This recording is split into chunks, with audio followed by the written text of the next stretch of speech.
Monsieur le Président de l'Assemblée générale, Excellences, Mesdames et Messieurs les chefs d'État et de gouvernement, Monsieur le Secrétaire général de l'Organisation des Nations unies, Mesdames et Messieurs, comme la plupart des orateurs qui m'ont précédé, je voudrais moi aussi exprimer ma compassion fraternelle et ma solidarité avec les peuples du Maroc et de Libye, fortement endeuillés ces jours-ci par des catastrophes naturelles aux conséquences indicibles.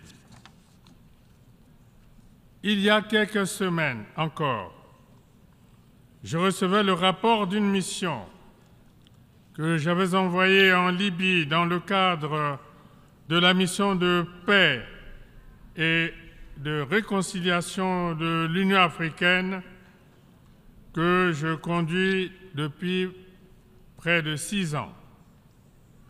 Le rapport de cette mission a témoigné longuement du courage et de la résilience du peuple libyen, las de vivre dans la division. Un peuple qui se bat pour conjurer les démons de la partition du pays, pour retrouver le chemin de la vérité, de la réconciliation et de la paix. Un peuple résolu à s'engager sur la voie du redressement et à retrouver la prospérité. C'est à ce peuple brave et courageux et qui a tant donné à l'Afrique que j'adresse mes sincères condoléances. Monsieur le Président, Mesdames et Messieurs, le thème de notre débat général résume très clairement notre commune volonté de changer qualitativement le monde. Telle était déjà la philosophie généreuse et la finalité des 17 objectifs de l'agenda 2030 des Nations unies pour assurer la paix, la sécurité et la prospérité à tous les peuples de la Terre. Qu'il s'agisse d'éliminer la pauvreté et la faim dans le monde, grâce à une économie globale plus juste et plus équitable, grâce à une agriculture plus performante et durable, ou qu'il s'agisse de garantir la bonne santé au plus grand nombre et une éducation de qualité aux plus défavorisés, il n'y a là que des priorités absolues. Tout comme le sont aussi, entre autres, la fourniture de l'eau et de l'électricité aux couches sociales les plus larges, la construction des infrastructures routières, ferroviaires, portuaires, aéroportuaires et énergétiques pour relier entre eux des pans de territoire, des pays, des régions et des sous-régions. La préservation des écosystèmes de biodiversité, notamment par une gestion responsable de ces forêts tropicales qui sont l'un des plus précieux patrimoines que nous ayons reçus de la Providence. Le combat pour faire évoluer les mentalités dans le monde, dans le respect de la diversité des expressions culturelles et dans la tolérance réciproque. L'ancrage dans nos sociétés de l'idée d'égalité des genres et de parité hommes-femmes, l'autonomisation des femmes et des filles. Sur ce dernier point, je voudrais souligner la part prépondérante dans la responsabilité qu'ont prise les femmes dans mon pays au cours des 15 dernières années. Aujourd'hui, elles contribuent de manière remarquable à la promotion de leurs droits et libertés, au combat pour l'élimination de la pauvreté et à l'intensification d'une éducation inclusive à travers des formations et des apprentissages tous azimuts. Bref, toutes ces priorités que je viens d'énumérer appellent de la part de chacun d'entre nous un sens élevé du devoir et de responsabilité, une ouverture d'esprit aux vertus du dialogue, un solide élan de solidarité, de la patience et de la résilience. L'équilibre des nations dans le monde me semble largement tributaire de cette évolution et de cette option. Monsieur le Président, Mesdames et Messieurs, le climat est aujourd'hui la plus pressante de toutes les urgences. Cette urgence touche au cœur de la vie dans toute sa diversité. Elle questionne notre existence dans toute sa complexité. La montée continue du niveau des mers qui met en péril les pays insulaires. La désertification déferlante que plus rien ne semble arrêter. La canicule suffocante qui emporte chaque fois de nombreuses personnes du troisième âge, les inondations répétitives et les coulées de boue soudaines qui occasionnent les dégâts que l'on voit. Autant de phénomènes aussi dangereux que dévastateurs qui interpellent désormais jusqu'aux plus sceptiques d'entre nous. C'est pourquoi, assumant ma responsabilité en ma qualité de président de la Commission climat du bassin du Congo, j'ai lancé, lors de la COP 27 en Égypte, l'initiative de la décennie mondiale de l'afforestation pour une biodiversité et un couvert végétal dense au service de l'humanité.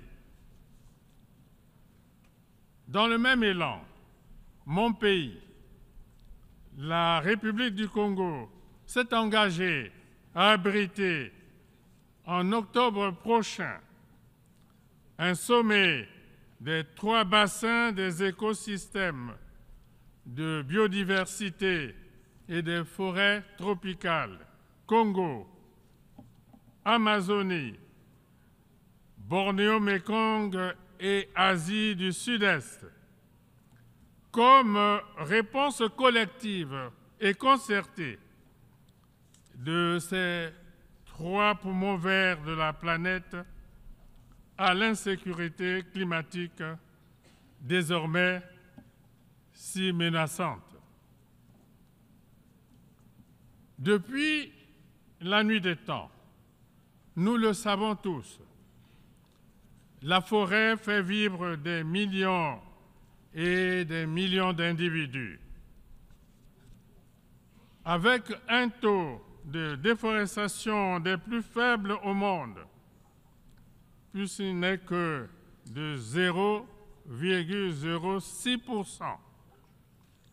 Mon pays joue à fond sa partition dans la préservation de l'environnement au nom de la survie de l'humanité. Aujourd'hui, nous ne pouvons que nous réjouir de l'heureux aboutissement du dossier d'inscription du parc naturel d'Ozala-Kokwa sur la liste du patrimoine mondial. Inscription faite lors de la 45e session du comité du patrimoine de l'UNESCO, tenue récemment à Riyad, en Arabie saoudite. C'est indéniablement un acte de reconnaissance, un acte qui gratifie à leur juste mérite les efforts de mon pays dans la préservation de ce joyau naturel de près de 1,2 million d'hectares, riche en biodiversité animale et végétale, au cœur du bassin du Congo. Les sacrifices consentis par les populations riveraines en abandonnant volontairement certaines activités susceptibles de porter atteinte à l'environnement et le renoncement par les États à des projets de développement pour préserver les écosystèmes de biodiversité devrait également appeler de la part de la communauté internationale des compensations financières qui ne seraient pas du tout de la charité. Monsieur le Président, Mesdames et Messieurs, en Afrique, dans le registre du développement agricole, nous savons qu'il nous faut protéger les terres arables des incidences néfastes du changement climatique. Sans cette précaution, les prévisions en matière de production deviendraient totalement aléatoires et plus rien ne saurait être maîtrisé. La responsabilité des dirigeants que nous sommes est écrasante à ce sujet. En effet, avec une population qui pourrait avoisiner les 2 milliards d'habitants en 2050, l'Afrique doit dès à présent opérer un bond qualitatif pour disposer demain d'une nourriture suffisante et de qualité et conjurer à tout jamais le spectre de la famine et de l'exode de ces populations.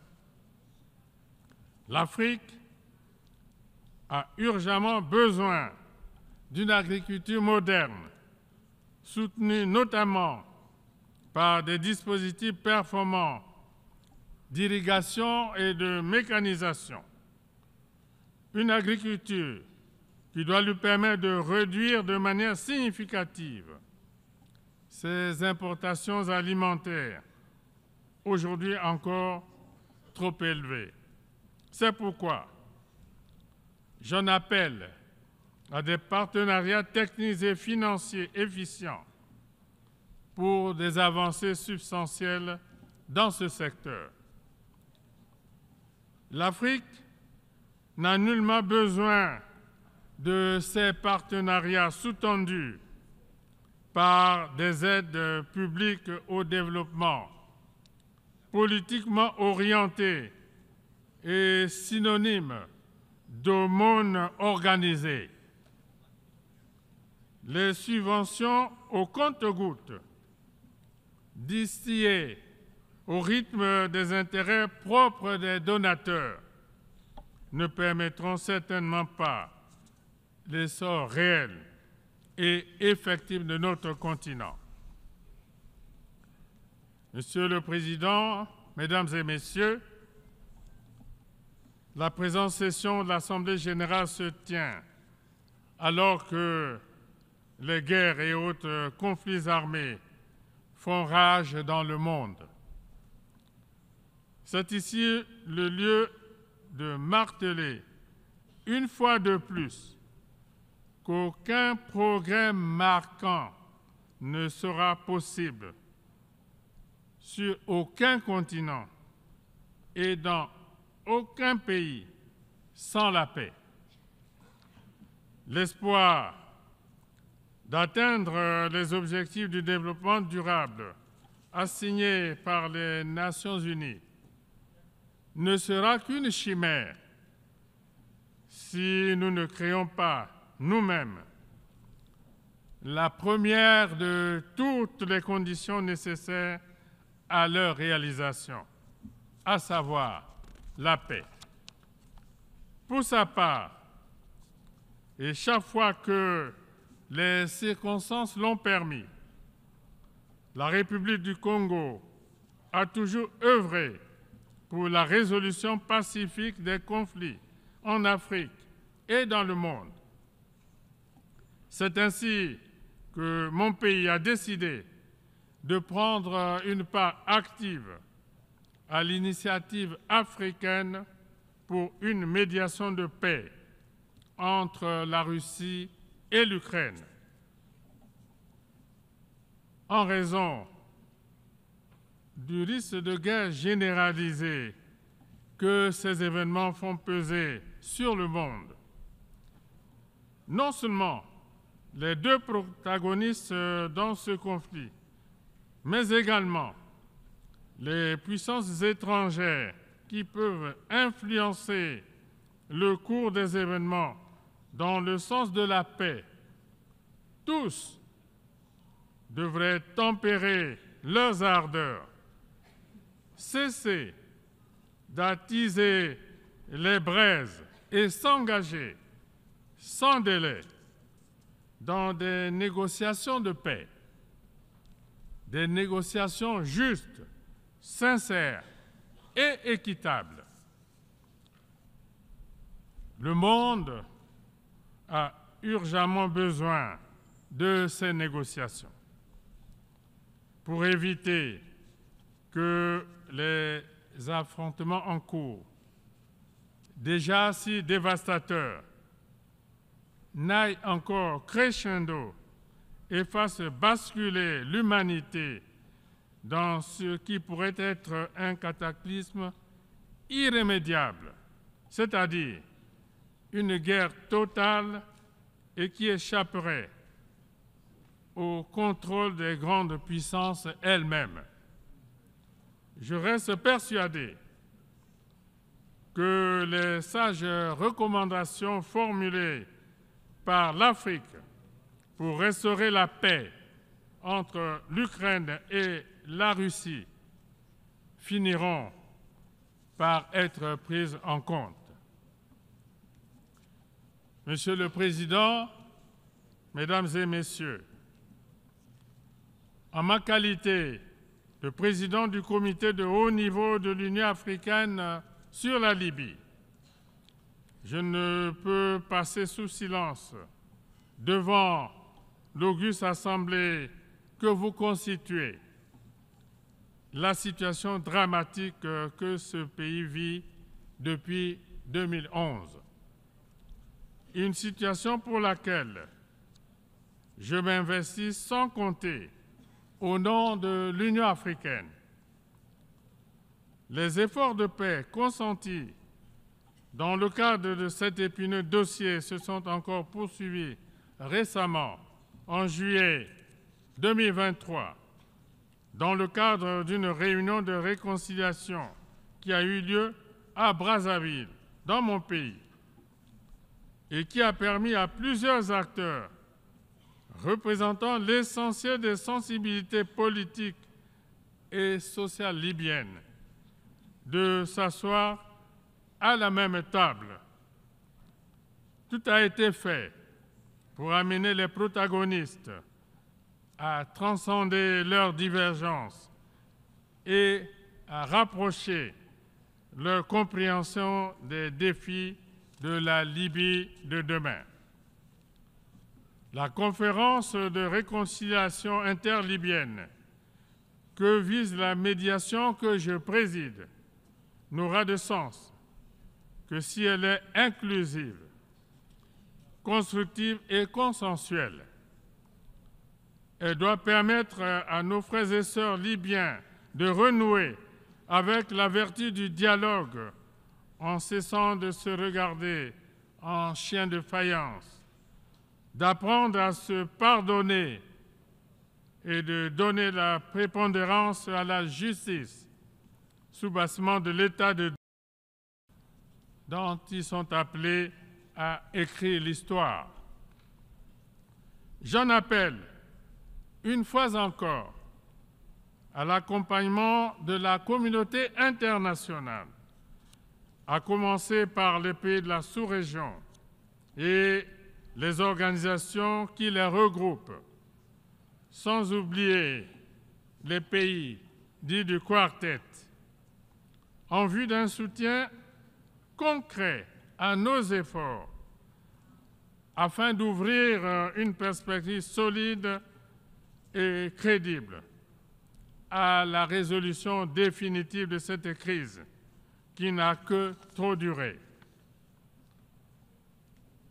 Monsieur le Président, Mesdames et Messieurs, face à l'unilatéralisme qui ronge dangereusement les fondations du bel édifice que tant de générations se sont employées à bâtir depuis 1945, la République du Congo, par ma voix, réaffirme son engagement en faveur du multilatéralisme, gage de justice dans les relations internationales, d'équilibre, d'équité, de paix et de coopération pour un développement partagé. Le multilatéralisme, nous le savons tous, ne peut prospérer que dans un système global juste et équitable. Un système qui soit à l'image non plus des fantasmes du passé, mais des évolutions et des réalités de notre temps. D'où l'impérieuse nécessité de réformer son outil de référence qu'est le Conseil de sécurité des Nations unies, afin d'assurer une représentation plus juste de tous les continents et de tous les peuples du monde. Sur ce chantier, l'Afrique a une position commune, une position conciliante et consensuelle, scellée à Ezulvini, que mon pays n'a jamais cessé de défendre, et ce, depuis plus d'une décennie. Je réitère ici et maintenant l'exigence africaine, légitime à tous égards, de voir deux de ces États siéger au Conseil de sécurité des Nations unies en tant que membres permanents avec droit de veto.